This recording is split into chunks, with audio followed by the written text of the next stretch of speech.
Now, earlier on, we saw Jeremy driving this absolutely outrageous M3 CSL on the Isle of Man. And back here at home, this gave me and Hammond an idea. We thought, well, what about that car's bloodline?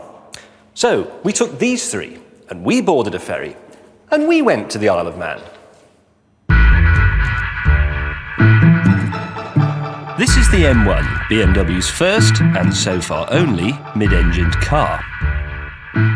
Back in the 1970s, BMW had the hump because the Porsche 911 was winning absolutely everything in international sports car racing. And the Bavarians hate losing almost as much as they like brass band music. So what they needed was a proper bespoke sports racing car, something that would be a real feather in their felt hats. And they came up with this, the BMW M1. And it was a disaster.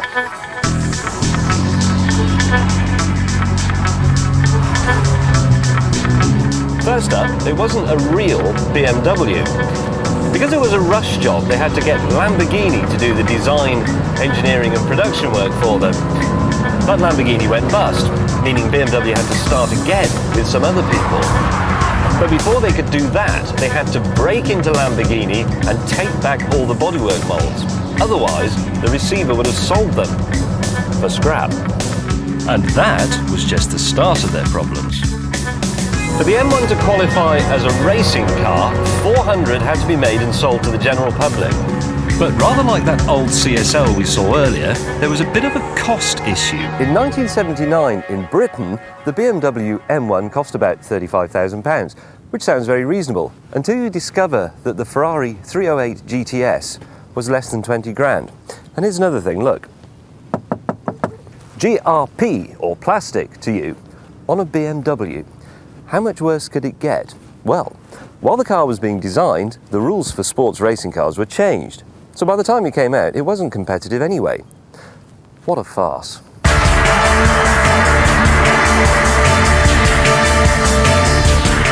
The real tragedy, though, is that this is a lovely car. The engine was BMW's own, a 3.5-litre straight-six developing 277 horsepower. Now that doesn't sound that much, but it was also very light, just 1,400 kilograms.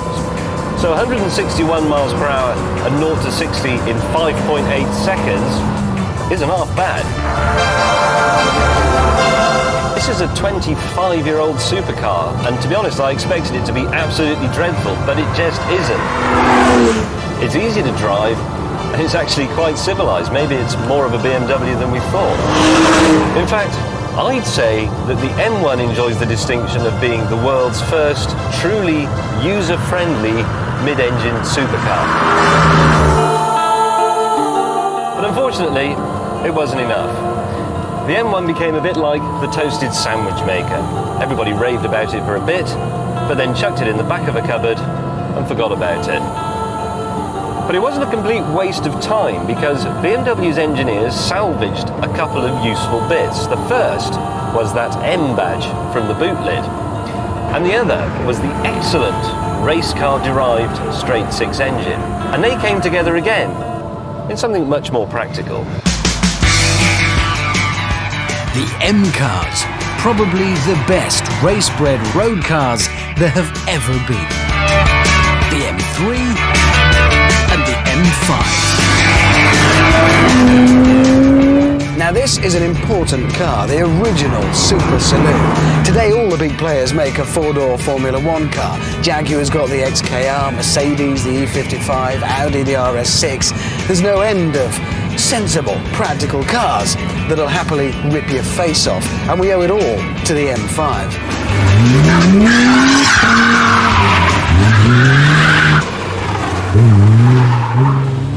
This is a 1988 Series 2, my personal favourite. It's bulletproof and a huge laugh. 0 to 60, 5.9 seconds. Top speed, 155 miles an hour. It's properly quick, but at the same time, sophisticated. I mean, sophisticated by modern standards. This is precisely the sort of car that makes me want to visit the Isle of Man more often.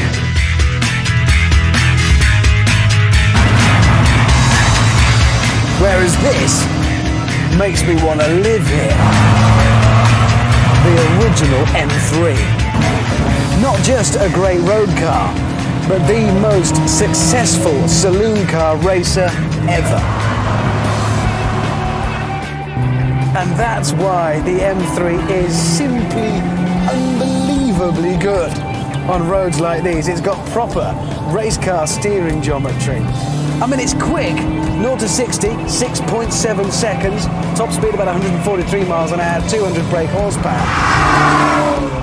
It's the way it delivers that power. Listen to it. It's fantastic.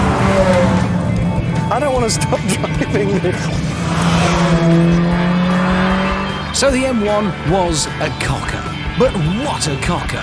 If we had more like that, the world would be a better place. Isn't the Isle of Man just amazing? Oh, it's fabulous. It's like somebody's gone out and designed Top Gear Fantasy Island, especially for us. I was absolutely blown away by those kippers. Yes, the All Kippers. he went on, we kept saying there's no speed limits here, James. Ooh, I know, but the Kippers. I'll have another They kipper. were good, though. I've never driven a car that drives so differently to the way it looks, because that is not a four-seater saloon. It's a race car with that body on top of it. It's brilliant. And on those roads, it was just, oh, it was perfection. Yeah, no, they're all great. I like the M cars. And I like the Isle of Man. Sadly, though, my guest tonight, I don't think he can ever have gone